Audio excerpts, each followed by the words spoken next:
Good afternoon. My name is Cindy Rios Myers, and I'm here with my friends today to talk to you all about homeschooling in Pennsylvania. I'm Jess Williams. I'm Samantha Lee. Yes, and thank you for joining us. We are obviously homeschoolers, homeschooling families, and we wanted to prepare a show to talk to everyone about what it's like to homeschool in Pennsylvania. It's something that many people have questions about, and perhaps even crises of confidence as to whether or not homeschooling is something you could do, but it absolutely can be done, and we thought we would share our knowledge and experience with you all. One question some people might have is, who can homeschool? And it depends on how you're going to do it. There's different ways to homeschool here in Pennsylvania. You have got traditional homeschooling. There is the private tutor option. There is also PA Cyber, as well as K through 12. Depending on what type of homeschooling method of those four you elect, depends on how much rules you have to follow within the state of Pennsylvania. But before we get into all the rules of homeschooling, I thought maybe we'd talk to you about the different ways that people homeschool. Personally, at home, we do traditional homeschooling, and that means that we have an office within our home that mimics a classroom. We have desks and a globe and maps and calendars and our computers and our textbooks. But other people have different ways of going about it. One popular way is unschooling. What do you ladies want to talk about unschooling and what you've heard about it? I personally have never tried unschooling. I like a little bit more of structure. Yes, Yeah. I'm a fan too. I think that's the beautiful part about homeschooling is that there's so much flexibility. So, you can try. We've never done unschooling, although there are things when I read about unschooling that I think, well, we can check off that box. Yeah. We do some of those things. It's very creative. Yeah, it's very creative. It's a little less, regulated in terms of a little less rigid, I should say, in terms of scheduling and things like that. Very child-led, from what I understand, and picks up on pieces of almost Montessori type education. But we've never done it, either. But we do have friends that have done it. We're more traditional homeschooling as well, a little eclectic. We use curriculum, but we also pick pieces of other things that we find. Yeah, and that's a really great way to do it too. And I've heard some great success stories with unschooling. So I have heard about a family, and they unschooled. They had 3 children, and by the time they were 18, all their kids were gone from home. They had all moved out, and one of them went to medical school, another one became a chef, another one became an independent artist. So I know when you hear the word unschooling, you might think, oh my goodness, these people are doing nothing, but that's not the truth. Let's see here. So what I have more for a definition of unschooling is it advocates learner-chosen activities as a primary means for learning. They learn through play, household responsibilities, internships, and work experiences. And here within Pennsylvania, if you unschool, which you can do, you should know that you still have to abide by the rules of homeschooling, which means that you have to submit an affidavit whenever you get started with homeschooling. And if you're those of you who might forget what affidavit is, an affidavit, it's a written statement with an oath on it that can be used as evidence in court. But to try to put that in layman's terms, an affidavit is a sheet of paper that basically says, my name is Joe Smith. I am gonna homeschool Janie Smith. We're gonna go over these subjects as the Pennsylvania law requires us to do. I can say that I have not been committed of these crimes because as far as crimes are concerned, not everybody can homeschool as far as the law is concerned. And if you're doing traditional homeschool, all adults living in the home and persons having legal custody of a child or children in a home education program have not been convicted of the criminal offenses enumerated, and there's a certain list, and we can provide that link for you, within 5 years immediately preceding the date of the affidavit. And again, that affidavit's basically a sheet of paper naming your name and your address, attesting that you haven't committed those crimes, neither has anybody else within your household, the subjects you're going to cover, and there's other things as well as a medical exam. Your kids have to have a medical exam on file, and vaccines, and that has to be notarized. Once you're done with that affidavit form, it gets mailed to your school district. All right, so, but we can get into other types of homeschooling too, so Yes. don't bog you down with details. Cyber school is another option, and that's Yes. one that we've chosen after years of traditional homeschooling. Yes. So cyber school is public school. It uses public funds. It's a little bit different than regular public school in that it's online, but also that it doesn't matter what district you're in. So the cyber schools, it doesn't matter what county you reside in as long as you are a resident of the Commonwealth. Okay. You can attend any cyber school, and they basically provide you with the computer and all of the books. They do the teaching, and much of it's done online.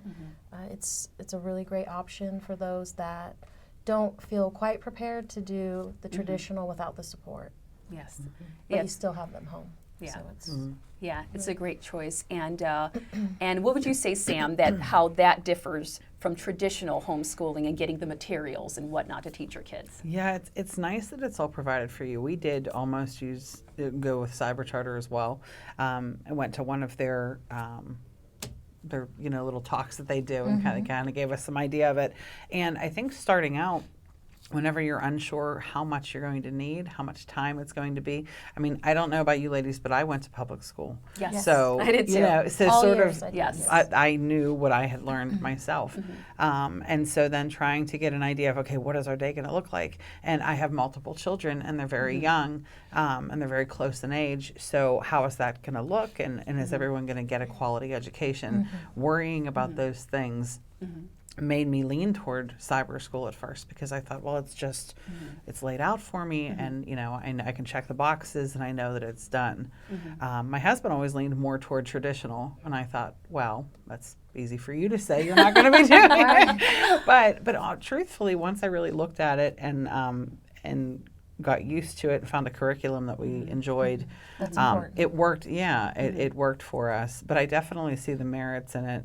It can be difficult, and it can be expensive Yes, to agreed. get the curriculum and the Yes. materials that you need. Yes. So it's nice that it's provided this way Yes. through charter. through your tax funds. That's Right. it's Yes. the first time I've ever used the money that we put out Yes. in taxes. Yeah, and that's a really, really good option. Personally, we've decided to go with traditional homeschooling because I prefer to choose our curriculum. It makes things more expensive. Yes, it for does. Because sure. we're having to come up with a science curriculum and math and language arts and other languages and all the other subjects that I'm sure I'm forgetting right now. We have to come up with that on our own, as well as the computer. The internet's not paid for, neither is the printer or anything else like that. But and again, it's a personal choice. You have to go with whatever you feel is going to enable you to afford the best education possible to your children. And for right now, it might change next year for us, but for right I now, was just going to say. it's traditional homeschooling. I can also mention the fact that there's other ways to homeschool too that are very exciting. One that's become very popular is called game schooling. And it's just like it sounds. You use games, and these are video games, board games, and for educational purposes, there's even Minecraft schooling. So if you guys have children that are fans of Minecraft, there are actual teachers who create curriculum based on building worlds, and we talk about they do it in languages and history and other methods like that. Science as well. Let's see here.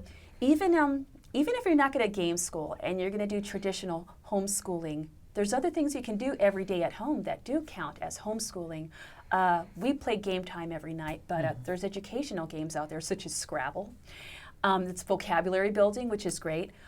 We play Quicks, and that has to do with a lot of math, Mueller-Borns, all these sorts of things. So that's another way that you can quantify the hours that you spend homeschooling. Other methods that are probably not as cheap is road schooling. If you're able to get yourself into an RV and pack up all your kids and your patients. It doesn't even have to be an RV. You could have an SUV Right. and a That's tent. true. Yeah. That's true. Very much true. And yes, you can build your education into travel. and seeing national parks and visiting family. I know We've that's a done goal a bit for of us. that. It's like a mixture, like you said. You take Yes. a little of this and a little Yes. of that. A little Absolutely. unschooling, a little traditional. Rather than learning about talking the about a road. textbook, okay, we're going to go to Washington D.C. Yes. or we're going to go see, the Grand Canyon or whatever it might be. So as more, so it's a vacation. It's time to spend with your family, but there's also so much rich history there that you Yes. get in person. That's one of the beauties, I feel like, of homeschooling in general, is that real life experience and those hands-on, encounters that I never would have, I never had growing up. And I think Yes. I really want that for my kids. So, Yes. and myself, honestly, as an adult, I enjoy it. I Yes. love it as just well. as much as the Yeah. children. I do too. I've Right. learned actually I doing know. it as well. Yes. I feel like we relearn things too, which is neat to see Yes. it through our children's eyes. I know.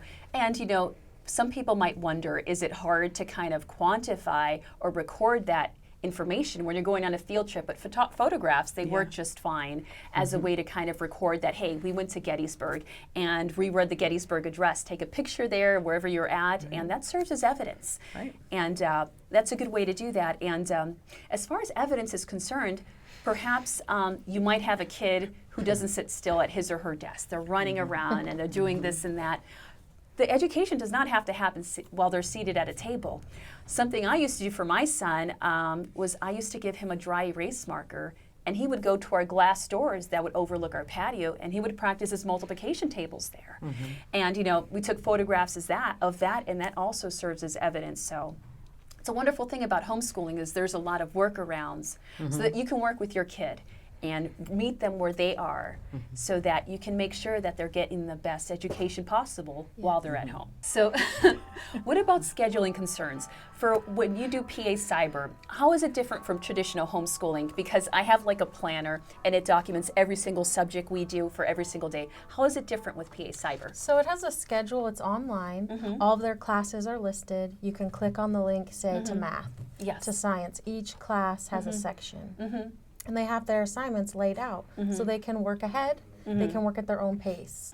And that's how they catalog it. They go in, they click on the class, they click on the assignment, they complete it. And that's kind of how I capture where they're at and what they're doing. So it's a schedule just like you would any other way, but it's all online and you can just follow it. It's just there for you.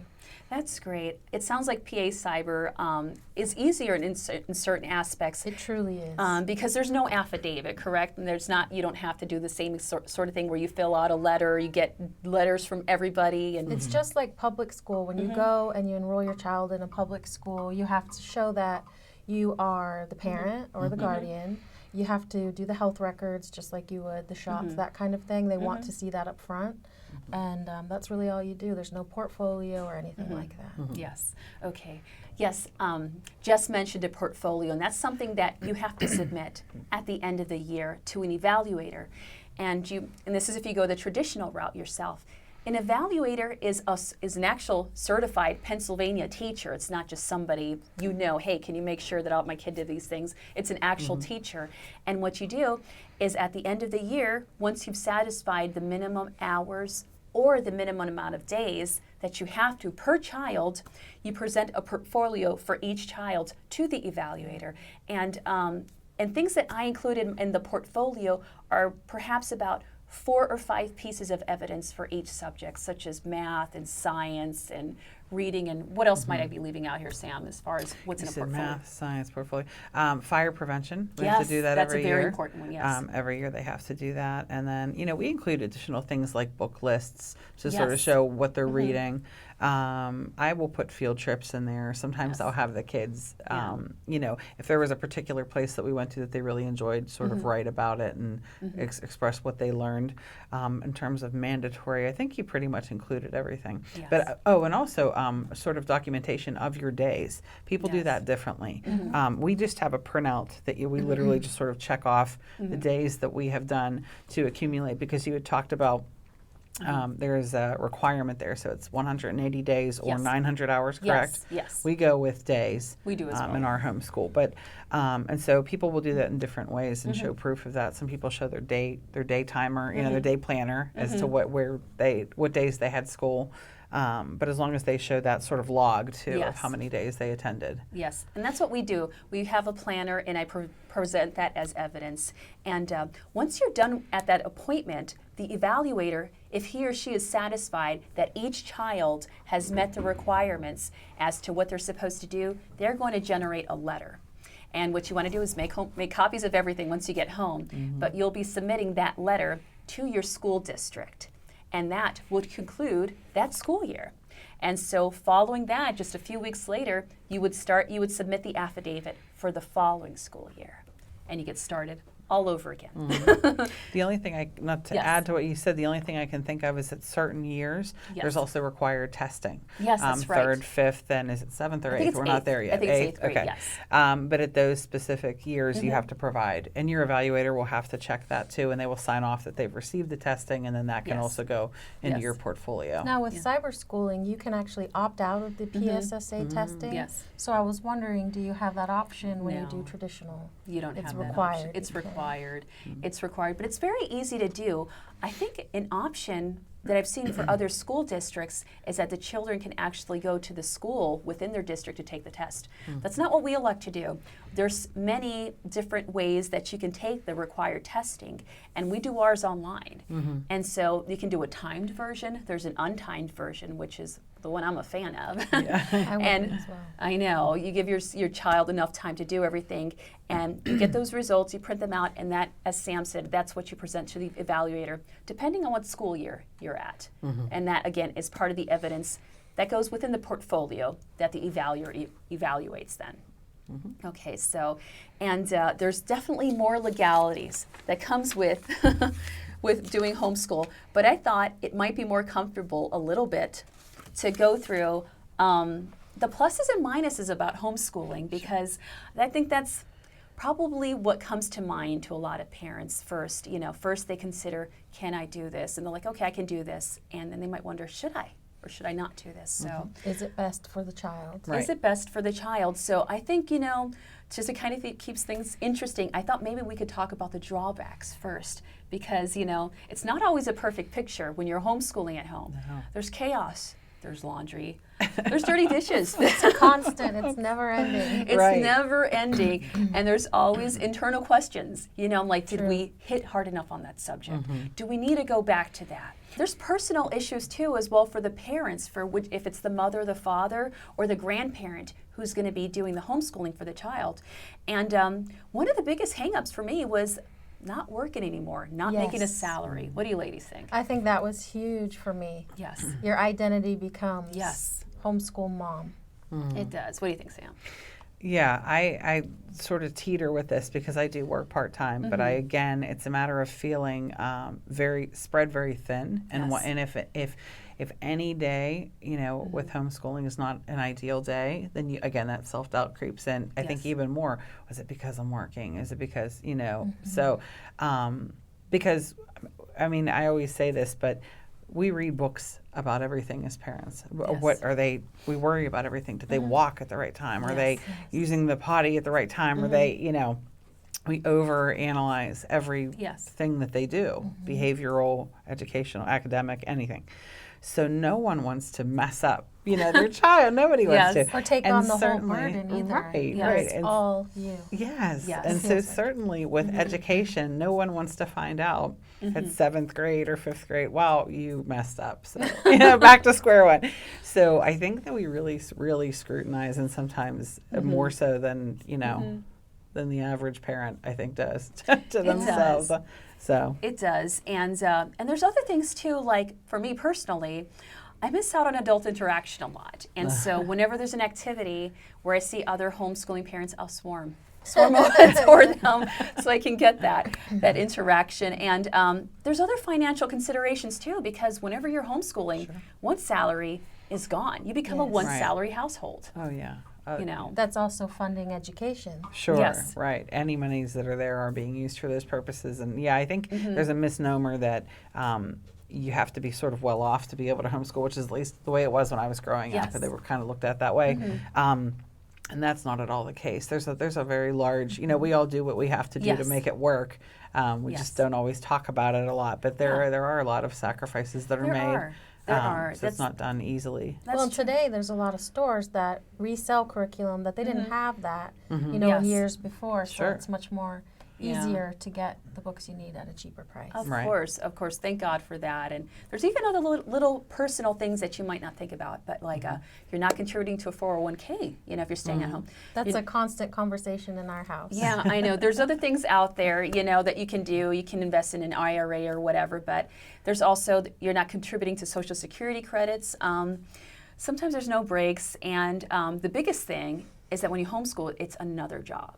Sure. And added on top of the rest of your responsibilities. But it's worth it. If It's I could worth say it, one yeah. thing, Oh, yes. the time that you get with your children Yes. is there. You can't put a price on that. Of course, I know, we 'cause- need to bring it up. I feel like we're Oh, down we on do. it. Yeah, We gotta that bring it up. closeness. I've got I could 4 or not 5 have- index cards worth of the pluses here about the pluses of homeschooling, but And I think you've Yeah. said some of them. The travel that you get to do. Yes. the Yeah. yes. Experiences that you can. Yeah, for sure. And one thing that I like, even after I question myself, is the right thing. I think about how close I am to my son, and I feel that I become kind of a partner and a friend with my son. Yes. And it's a wonderful thing, I don't, look forward to a moment where he has to go to school or anything like that. I don't think of any of those things, because he's at home and I'm excited and we have Yes. fun. And another thing is having a front row seat to my child's education and to my re-education. Yes. Yeah, the That is re-education so is true. important. Yeah, like, I went to public school myself, and I was out to lunch for many of the things. I was daydreaming. That was a constant complaint that my teachers had about me. And looking at going year by year with my son, and I just think about how much fun learning about the nation's history is, and just little things about science, how much I enjoy doing that, and just the little tricks like, I don't know if you ladies heard about this one, but a way to remember about the Great Lakes is HOMES, the acronym HOMES. And it's basically Huron, Ontario, Michigan, Erie, and Superior. Nice. okay. I did not know that, but through Yeah. homeschool I learned that, Yeah. And I was like, man, what was I doing? Like, I don't know what I was doing. I like too that if you move, it doesn't put those gaps in like public school would. Right. So you can move to another state, but yet you're continuing the same program or education. Correct. So it Right. Yes. doesn't cause a problem there. Yes. And I used to be military. My husband retired from the military. And that is, it's traumatic for a child to move from school to school to school to school so constantly. So, Yes. being able to homeschool in a situation like that is great. But even if you or your husband or your wife, you guys don't homeschool, and you have a life that involves a lot of travel and transfers for work, that's one way you can count on that your children, they're not going to experience the trauma. And they don't have to start a new school and make new friends. Right. And Well, I think that for they're- us helped a lot. Yeah, and I think that they're so adaptable Yes. that they naturally, the relation, the age old, which I know we'll get there eventually, fear and concern is socialization with children. Yes. But I think that children that are homeschooled so often are made, not I couldn't say made, but are able, provided opportunities to interact with varying ages, varying Yeah. children, Yes. varying, they're very, they're used to sort of engaging in conversation and initiating conversation, I think almost at a level where sometimes you don't look at, you don't always see that taking place. It's a different type of socialization that they experience, but one that's beneficial to them in life, real life situations like Absolutely. that, where a situation changes, but they're still people, and we're going to interact and learn about them, and so they don't really get that this person was here and this is the only friend I'll ever have, and so there's that Yes. heartbreak when they move. Yes. We moved Yes. around a lot too, so I mean, Yes. changing schools and districts is challenging. Yeah. So The scenery would change, but the Yeah. whole process itself wouldn't. That's true. Right. So we would just jump right into it. The boxes would still be unopened, but we'd Yeah. have our Yeah. crate of homeschool books and we would just jump Yeah. in. get back to I it. know. Mhm. And another big plus for, in my opinion, and I know all homeschooling parents, is the negative aspects that are experienced about regular school, you avoid them. Regular school has wonderful things to it too. You've got the does. sports, you've got the excitement of seeing so many children, and there's different teachers teaching different subjects, and that's wonderful too. But unfortunately, that's not all that the kid brings home sometimes. There's a lot of negative influences and negative experiences, such as bullying, that are not necessarily formative. You get to dodge those. You get to avoid those when you homeschool. Other lighter ones that I think is, let's see, you get to make your own schedule. Yeah. Yes. You know, you get to make your own schedule. We wake up very early, so we get an early start, but it's not the same for all kids. True. Yeah. Sure. We are not early risers, but Right. we do work Right. long into the day, so Right, it right. balances out. Yeah. And you're not stuck in, I think there's again a misconception that children have to be at the table or whatever at 9 a.m. and they stay there until 3. There's a lot of time that's lost in a public school setting, mostly due to changing of classes and having to Yes. get 25 children settled and, Yes. in-service days and there's just a variety of things and having to teach to the level of all the children. So we get to skip a lot of that, you know, Yes. and it shortens our day and makes it a little more concise, but just as productive. And then So- they don't have the homework. That is one Right. thing I personally Oh, dreaded in yes. public Yes. school was the homework. Yes, Right. yes. I had conversations, and I've had to have conversations with recently with friends of mine whose children still attend regular school. They're spending 3 and 4 hours at Yes. times on regular school. A lot of days we don't even spend that doing regular homeschooling. Right. We've gone Yeah. through all of our topics, and the rest of the day is ours. And so, yes, homework is rather, very troublesome. But I think, again, that's also due in part to the differences, and this can be looked at as a positive in that it's not rote memorization that these children Yes. are going through. We're sort of developing lifelong learners, which is Yes. a term that I use a lot. But if about anything, if it's why won't this table stay?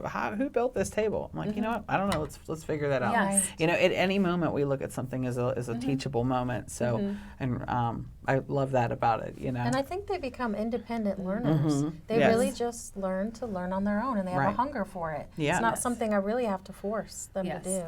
Yes. And they're not afraid to question what they're being taught, which at times True. can be a little challenging. Confrontational. but they're, I actually embrace that too. I feel like the traits that they have now as children that sometimes make us like, Yeah. as adults will make them. That's what we want as adults. Yes. And I think homeschool often gets a bad rap for that we're teaching them how to think. We keep them away from Right, society yes. so we can teach them only what we want, and that they're not, independent minds that we're creating. And I think it's actually what the to think opposite. rather than Yes. than as opposed to how to think. I think Yes. more so they think Yes. outside of the box. Yeah. Yes, definitely. Yeah, that's definitely true.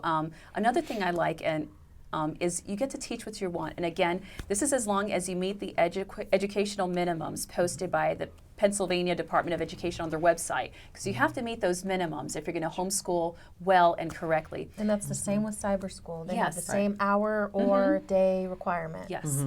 Yeah, you can basically teach what you want. And there's so many other great things about homeschooling, Got more You do friends have to here. meet those requirements, but again, Yes. another positive to it is that, let's say your child is really excelling in one particular area of science, and Yes. they've gotten it and they understand it. You don't have to stay on that topic for a week or so Yes. to necessarily meet up so that the entire class gets it. The class has gotten it, so you can, the child has gotten it, so you can progress on to the next topic, which And that's is an nice. important point I wanted to say about cyber school is if you find that something is easy, you can advance through it and move on to the next grade. You don't have to stay at the Yes, base. Good, I didn't know that that. is an excellent point. Oh, I did not know that about cyber. I know that about traditional because my son, he's in different grades for different things. He might be behind a little bit on something and advanced in others, and that you can definitely give that all the time and attention it needs when you homeschool. Right. Whereas you cannot do that in regular school. Right. You can't do that. Another good thing that I've heard about that's good about homeschooling is. Your child can participate more freely like in farm work if you keep a farm or a home-based family business and whatnot. You can build your child's schedule to where they can do their education and help contribute to whatever else you do in your home. And let them be entrepreneurs. Yes. Let them start their own ventures. And it's really great that they can do that. Yes, and so I think we're going to kind of close up this half hour, and we're going to come back to you soon and talk and answer popular questions that we've heard about homeschooling. But thank you so much for sitting with us. It's been a pleasure, and we will see you soon.